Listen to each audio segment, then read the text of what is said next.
For those who don't believe in dreaming, let me tell you my story. I was born in the world, but the world is not always fair. There are more fortunate people than others. And I consider myself a pretty lucky one. I come from a country in the corner of Europe, Europe being one of the most developed continents in the world. But that's not why I consider myself privileged. I consider myself lucky because I come from this tiny little part of Europe called Portugal. For those who know about Portugal, we are pretty famous about the food, about the amazing people, but as well about the amazing heroes we have, like the conquerors that went around the world discovering new countries, or Amalia that was singing fado all around the world. But it's not just about the victories that make us Portuguese. We truly believe in tradition, in honesty, in simplicity. I was raised with those values. In this tiny little village in the south of Portugal called Praia do Carvoeiro. My story starts here, with a challenge. And guess what? A challenge with my father. I always look up for him as my role model. And as I told you, I am a dreamer. And he used to tell me, Mariana, calm down with your dreamings, don't go too high. Because you are a woman, and there's just so much you can do. There's a limit for what you can reach. All right. Don't try to go too high, because then you will crash. Like for example, when I was this little young girl, my parents had very good friends. Tony, for instance, he went to Harvard. And at home, we talked a lot about Harvard and how amazing that university was. So this little girl, Daddy, when I grow up, I want to go to Harvard too. Come on, Mariana, don't be silly. Harvard is just for very, very intellectual, bright people like Tony.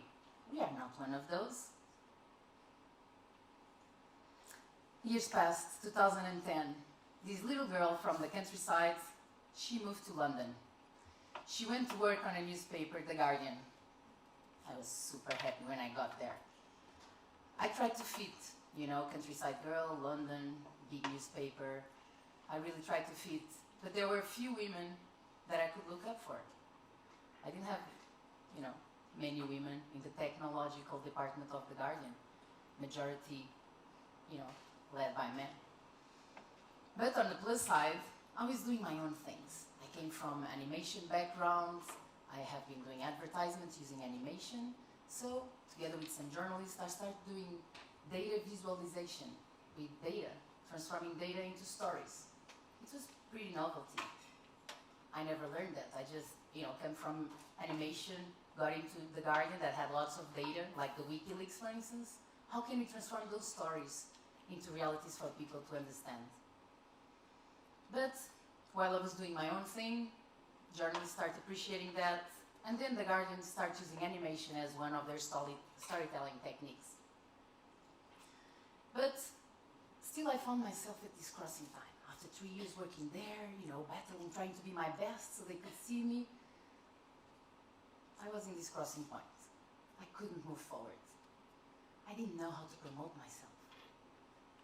And I did not have other role models with leadership skills that I could learn from. And maybe people didn't get me. Sooner, I realized that this lack of support to grow, this crashing of the glass ceiling, the missing the right role models at the right time, these are situations that most, if not all women here, but especially those who work in journalism industry can relate to.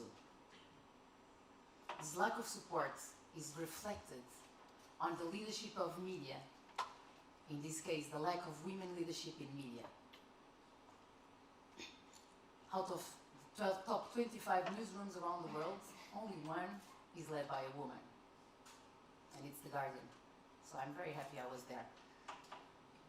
Then, if you look at print in US, most of the bylines go to men. 62% of the bylines, to be more exact.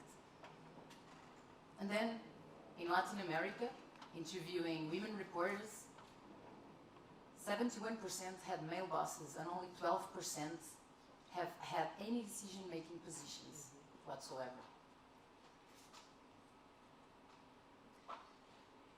As one of the few female staffers at the Guardian tech team, I was expected to be pretty grateful, and I was very, very grateful. I had amazing coworkers, I had an amazing boss that really was pushing me up, but that was not enough. And I was increasingly aware of how media, it can be print, online, digital, it's pretty much remained in the domain of this dominant voice. Usually, middle age, middle income, white male. So in 2013, I decided to be my own mentor, to be my own hero. I created a safe space for all women journalists to be able to receive support to become leaders, to embrace their full power. I created Chicas, Poderosas. This is a network, a movement of women journalists all around Latin America, US, Portugal, and Spain, who are creating a space to become leaders, with role models, with opportunities. This all started with a dream, but now Chicas has become much bigger than that. According to studies, the male global dominance of media is very well documented, and it has been for many decades.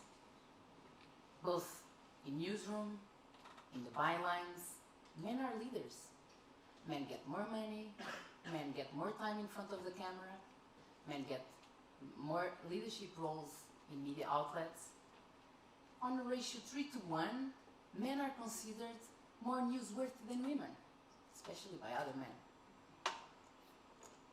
So, about the other half of the population, women, we are super underrepresented in the storytelling process. And this storytelling process in media is how we tell how we navigate this complex world, is how we show our needs. If we are not represented, then our needs cannot be addressed in laws, in the way we govern our communities. Moreover, it's not just that. We, women, are not taking part in leadership positions in media. And whether we want it or not, this perpetuates the inequalities.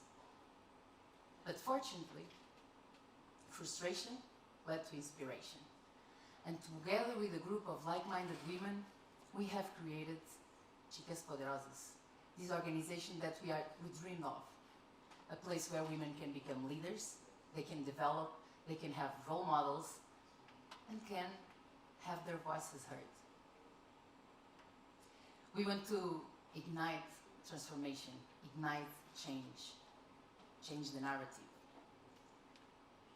This group of women, more than 100 women in Argentina, got together a couple of months ago in Argentina in an event that we, Chicas Poderosas, called Mediathon. It's a hackathon, but for media products.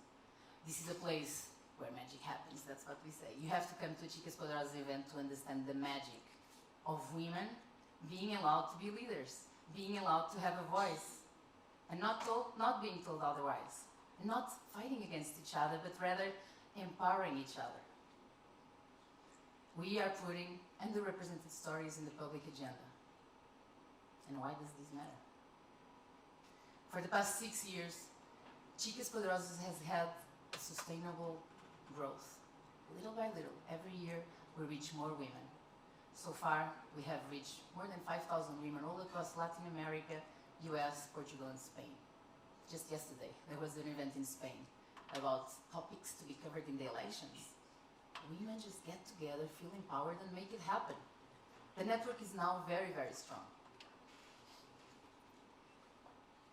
Every year, more women are being connected inside Chicas Poderosas. This is the safe space. We want to create a path for women to become leaders in media. We just don't want to say, we want to occupy leadership positions. This is not our agenda. We want to capacitate ourselves to become the leaders that communities need us to be, for us to be the voices of the underrepresented. This is our mission. We believe in a world of informed and equal societies where all voices are heard. We don't believe in the biased agenda that communities, population have been served. And now with the fake news, increasingly dominance of evil powers in the internet. This can be very dangerous for the future, as we are seeing nowadays. So, because we are not being given the space to be leaders, we are carving out our own space to be the leaders that we believe we need to be for our population. Already Chicas Poderosas is in 18 countries, led by global ambassadors in the countries that lead opportunities for more women to become leaders. A rolling effect. We do this through multimedia projects, telling the stories of the underrepresented ones. We are writing our own story. And yes, we can. We are making visible the other half of the population that not so often has been heard.